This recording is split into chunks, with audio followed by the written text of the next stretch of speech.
Hello दोस्तों, welcome back to favourite channel forest blaster. मैं हूं आपका host Ravi. If you are looking for a channel जो कि ना सिर्फ आपको डेली सिग्नल्स प्रोवाइड करे बल्कि आपको एनालिसिस और सीखने का मौका प्रोवाइड करे, क्योंकि मेरा मानना यह है कि फॉरेक्स की मार्केट के अंदर सिर्फ एनालिसिस की बेस के ऊपर, सिग्नल्स की बेस के ऊपर आप इसमें कामयाब नहीं होते। You need some basic knowledge और कुछ ना कुछ चीज़ें जो कि आप उन सिग्नल्स को हैंडल करने के लिए सीख सकें, बल्कि शायद बहुत सारा नॉलेज। तो forest blaster community it's a platform जिसको आप यूज़ कर सकते हैं, फ्री ऑफ कॉस्ट है, कोई ज्वाइनिंग फीस नहीं, कोई मंथली चार्जेस नहीं है। उसको आप ज्वाइन करके इस फैसिलिटी से फ़ायदा उठा सकते हैं। और वो सिर्फ कम्युनिटी बेस्ड ग्रुप है। अपने सवालात, अपनी नॉलेज की चीज़ें उससे पूछ सकते हैं। दे आर द पीपल वहाँ पर मौजूद हैं जो कि आपको हेल्प करने के लिए हर टाइम तैयार हैं, और you can be a part of that community. करना आपको क्या है, सिर्फ ऑक्टाफेक्स एक्सएक्स के ऊपर हमारे आईबी लिंक के साथ जुड़ना है, जो कि वीडियो के डिस्क्रिप्शन में मौजूद है। और अगर आप ऑलरेडी ऑक्टाफेक्स एक्सएक्स के ऊपर काम करते हैं तो फिर आपको आईबी चेंज करना है, वो भी डिस्क्रिप्शन में मौजूद है। मेरा व्हाट्सएप नंबर नीचे डिस्क्रिप्शन में मौजूद है, आप मुझसे रब्ता कर सकते हैं और जो है वो उसका पार्ट बन सकते हैं। तो फ्री सर्विसेज है, कोई ज्वाइनिंग फीस नहीं, कोई मंथली चार्जेस नहीं है।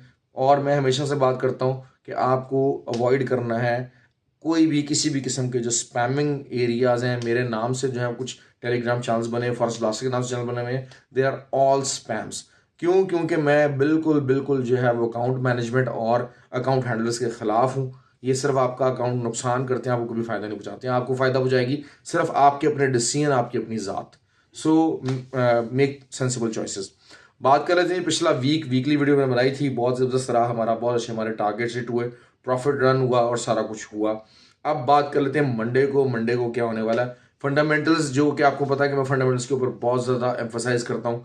फंडामेंटली सिर्फ एक डाटा ऐसा है जो कि आपको फंडामेंटल गोल्ड की डायरेक्शन के मुतल्लिक जो है ना वो कुछ ना कुछ आइडिया दे देगा। सच हाई इम्पैक्ट डाटा नहीं है, बहुत सारे लोग उसको बहुत ज़्यादा वेटेज नहीं देते, लेकिन मेरा चीज़ों को देखने का अंदाज डिफरेंट है। मैं उसको वेटेज दूंगा, लाजमी दूंगा। बेसिकली कुछ कल जो है वो इवनिंग टाइम के ऊपर, जो कि अमेरिकन सेशन का जो इवनिंग टाइम है, उसमें मार्केट क्लोजिंग से कुछ 4-5 घंटे पहले आपके कुछ जो है वो बॉन्ड्स हैं और नोट्स हैं, उनके ऑक्शन है। अब हमेशा से मैं जिस तरह बात करता हूँ कि जो आपका गोल्ड है वो को रिलेट करता है 10 ईयर टी बॉन्ड यील्ड्स के। 10 ईयर टी बॉन्ड यील्ड्स का अगर रेट ऑफ इंटरेस्ट हाई होगा तो गोल्ड नीचे जाएगा। अब इनके जो ऑक्शन है वो आपको आइडिया दे देंगे, बहुत अच्छी आपको अगर सेलिंग या बाइंग पोजीशन उसी टाइम आपको मिल जाएगी।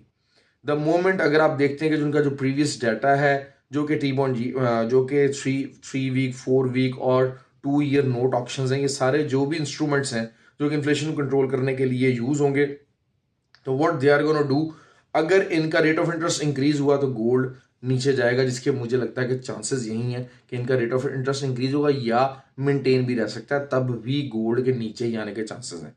तो गोल्ड का जो है वो पिवट पॉइंट रहेगा 1760, 1760 1762। अगर आपको सेलिंग मिलती है it will be something very very ideal, लेकिन सेलिंग के अंदर रही है 42 इज द टारगेट। बाकी लॉन्ग टर्म टारगेट मैंने आपको बताया था 1736 और 1702।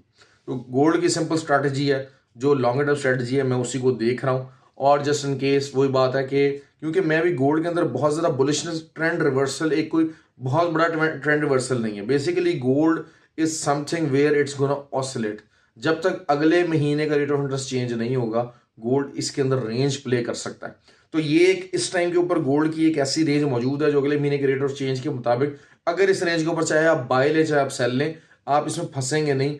ब्रेक इवन के ऊपर कुछ ना कुछ प्रॉफिट के ऊपर निकल जाएंगे, because you are in the middle of that area, जो कि मैंने निकाला हुआ है इस रेंज से मुताबिक इस मंथ के अंदर। और आने वाला जो कि रेट ऑफ इंटरेस्ट जो इंक्रीज होना है, जिसके बहुत ज़्यादा चांस है कि 50 बेस पॉइंट इंक्रीज होगा, तो उसके रेंज प्ले के अंदर है। सेलिंग करें, बाइंग करें, घूम फिर के मार्केट यहाँ पर आपको निकलने का मौका जरूर देगी, लेकिन overall I am incline towards a selling. जो मेरा चैनल फॉलो करते हैं दे न्यू दैट। ऑयल की बात कर लेते हैं जी। ऑयल ने बहुत अच्छी सेलिंग दी, बहुत अच्छा प्रॉफिट दिया, लेकिन अब ऑयल एक अपनी बहुत ही तगड़ी सपोर्ट के ऊपर है। जो गैप था ऑयल का वो भी फिल इन हो चुका है। मैं काफी दिनों से आपको पिच इन कर रहा था अपनी वीडियोस के अंदर कि gap is there, gap is there, gap को फिल करेगा ऑयल, और वही चीज हुआ कि गैप फिल हो चुका है। अब मार्केट की जो बहुत बड़ी सपोर्ट है दैट इज 74.5 और उसके अलावा 75.8। मार्केट ने 77.5 लगाया, वहां से भी मैंने बाइंग उठाई हुई है, और मैं 74.5 से नीचे जब तक डेली क्लोजिंग नहीं आएगी I will remain in the buying situation. ये नहीं है कि जरूरी नहीं है कि 74.5 लगे भी, बहुत सारे लोग इस इंतजार में आते हैं कि शायद 74.5 आएगा। मैं हमेशा आपको बात करता हूँ कि रेंज है, इसके अंदर आपने बाइंग एंट्रीज डालनी है और उसको लॉन्ग टर्म होल्ड करना है। लॉन्ग टर्म होल्ड के अंदर मुताबिक यहाँ से जो मेरा अभी जो अगर इंट्राडे की बात करते हैं तो 81.3 जो है वो एक पहला आपका एरिया जो कि रेजिस्टेंस है, लेकिन माइनर रेजिस्टेंस को बहुत ज़्यादा तगड़ी रेजिस्टेंस नहीं है, 82.3 है। उसके बाद जो मेजर रेजिस्टेंस होगी 84.5 की है। लॉन्ग टर्म थोड़ा सा बता रहा हूँ, मंडे को बहुत ज़्यादा वॉलेटिलिटी नहीं होती है। स्कैल्पिंग की तरफ जो स्कैल्पर्स हैं, हमेशा बात करता हूँ कि आप एशियन सेशन और लेट अमेरिकन सेशन उसके अंदर आप स्कैल्पिंग कीजिएगा, उसके अंदर वॉलेटिलिटी बहुत ही कम होती है और आपको अच्छी आसान ट्रेड्स मिल जाती हैं। तो उसमें यही है कि जो है ऑयल का आपका जो लॉन्गर टर्म टारगेट है वो 84.5 एंड देन 88.5, 90 एंड देन फिर 93.7 का एरिया। बहुत इन द लॉन्गर टर्म अगर आप देखते हैं तो चीज़ें रह सकती है, लेकिन अमेरिका यूएस इज ट्राइंग के ऑयल की प्राइसेस ज़्यादा ना बढ़े क्योंकि इन्फ्लेशन अभी भी उनके लिए मसला बना हुआ है। सिर्फ एक इन्फ्लेशन का डाटा जो है पॉजिटिव आया है जिसमें इन्फ्लेशन नंबर कम हुए हैं, otherwise inflation still is on the high. और अभी इतनी जल्दी बहुत सारे जो वॉलर हैं उन्होंने स्पीच भी की थी कि इन्फ्लेशन के मुतल्लिक हमें बहुत कुछ करने की ज़रूरत है। दूसरा ये कि DXY का, इस तरह मैंने आपको बताया था कि DXY भी रेंज बाउंड है, इस टाइम के ऊपर बहुत बड़ी अपनी सपोर्ट है। मैंने आपको बार बार पिछली वीडियोस के अंदर भी कहा था कि 106.5 से लेके 105.5 की एक बहुत बड़ी सपोर्ट है जिसके अंदर मार्केट रखता था। लेकिन अगर आप ऑन द कॉन्ट्ररी अगर आप देखें तो DXY जो है वो डेली जो है चीज़ है उसमें शायद बियर फ्लैग बना रहा है। अभी इट्स टू अर्ली टू से, लेकिन आपको पता है कि मैं कुछ 2 दिन 3 दिन पहले चीज़ों को देख लेता हूँ और मैं उसको मार्केट के मुताबिक जहन बनना शुरू कर देता हूँ। ओके जी, this is the pattern that going to follow. और अगर वो बन रहा होगा तो वो जब प्ले करता है तो हमारे लिए बहुत आसानी होती है, हम पहले से रेडी होते हैं और जो मेरे फॉलोअर्स हैं वो भी पहले से रेडी होते हैं। तो this is what I am seeing कि हाँ शायद डेली के चार्ट के ऊपर जो DXY है वो एक इस तरह का बियर फ्लैग बना रहा है, लेकिन नीचे एक अच्छी खासी तगड़ी सपोर्ट 104.75 के ऊपर है। तो ये भी यहाँ से भी आके एक अच्छी तरह यहाँ और अगर आप वैसे अगर उसको देखा जाए 4 आवर के ऊपर देखते हैं तो प्रॉपर डब्ल्यू पैटर्न बन रहा है सपोर्ट के ऊपर। और यहाँ से मार्केट जो है वो DXY की जो पर्टिकुलरली है वो थोड़ा सा और ऊपर भी जा सकती है। और जाने का जो एरिया 109.5 है जिसको उसको मैंने पहले भी कहा था कि एक दफ़ा रीटेस्ट दोबारा से होगा इस रेंज का, और थर्ड टाइम जब 106.5 को रीटेस्ट करेगा तो फिर उसके बाद ये टूट जाएगी क्योंकि third is always the dangerous time.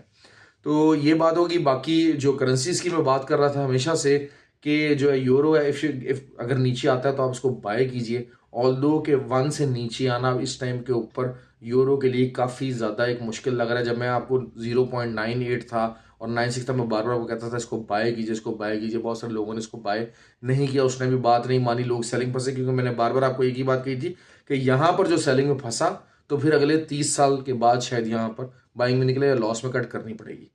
तो ये वाला मामला हो सकता है क्योंकि अब शायद 1 से नीचे आना, you will be very lucky कि अगर 0.98 दोबारा मिल जाए या 0.99 में दोबारा मिल जाए तो गो इन ऑल इन। और उसके अलावा जिस तरह GBP USD है, GBP USD की मैंने आपको जो है रेजिस्टेंस बताई हुई है 1.20। ऑल्दो 1.20 पूरी तरह हिट नहीं हुआ, 1.1985 हिट हुआ था और वहीं से सेलिंग आ गई थी। लेकिन वही चीज़ है कि अभी भी वो ऑस्ट्रेट कर रहा है, कोई बहुत ज़्यादा बेरिश नहीं है।